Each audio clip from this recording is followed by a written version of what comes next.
Hello and welcome to the RogueLands Ultimate Weapons series. Today we're looking at the Merciless Gladiator, which is a staff that looks a little bit like this. To make this staff, you're going to want to combine a Pyroclasm staff with an Omega Prism in Mech City.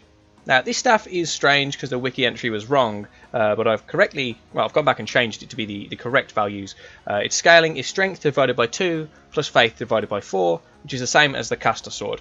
The difference this staff has is that when you left click it has a different kind of projectile with a short range. I should note that I have got projectile range on this staff, so it does go a little bit further than it would for yourselves just at base. But it has a short range, slow moving projectile that spins and deals damage equal to the scaling I mentioned previously. And those projectiles look like this.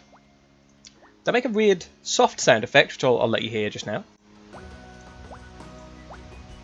And they're just weird little spinning projectiles. They can lock enemies down nearby you as long as you're in close proximity to them. So, as usual, challenge level 1, we're going to kill Urugorak just about as fast as we can. And hopefully that shouldn't take us too long.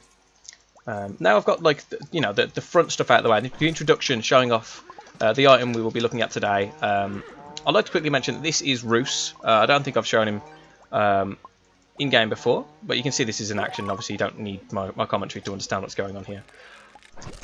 There you go. He works really well against the worms, by the way, because you just like maintain in the same place for so long you can kill them if you've got enough damage. Again, it's Strength divided by 2 plus Faith divided by 4, so my stats aren't very high, but I've got a helmet on here to make it a bit better. But yeah, back to the little side note. This is Roos. He's just a machinist, so it improves vitality and tech. Okay, probably do that just for a second. Oh, hello. I didn't see that wasp. Where are you? Okay. So you can see the damage. It hits multiple times. Sort of like, it's not really like, what's the word? It's not really like, I've completely forgotten it. Has it got punched through? What's it called? Whatever. It doesn't do that. It doesn't do the thing. Pierce. It just persists over time, so it can hit the same enemy multiple times because it's not absorbed on the first hit. That's what I'm trying to say. It's kind of nice. It's got a different flavour to a lot of the other staves because it is a lot slower and it's more close range. But the scaling makes up for that, and like I said, I have put projectile range on this to make it a bit better to use for myself. Yes, coming back, Roos is this character. It's an Oompa, or Oompa, I don't know how you're going to say it, but however you choose, it's an Oompa. It's one of those. So I'm raising no particular stats that will affect much of my damage.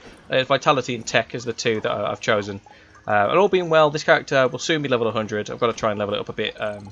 So I've been away, not necessarily playing the game as much as I was, because I haven't had that much time to record. But this is a character that I'm going to test everything on. This is the test character I should be using forever. The gear itself, while we're here, I've got 4th Age armor. Again, need to level it up and finish it.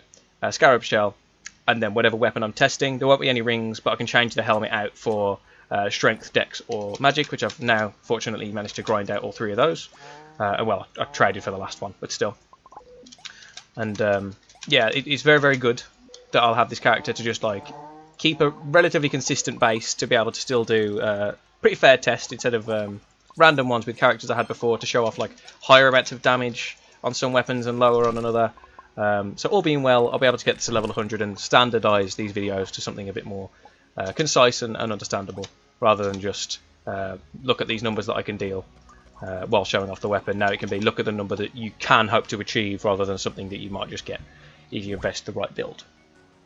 Anyway, that is the Merciless Gladiator. It's really, really good. I think it's not my favourite weapon, but in terms of actual staves, it's good. It's with its large projectile, with its slow movement speed.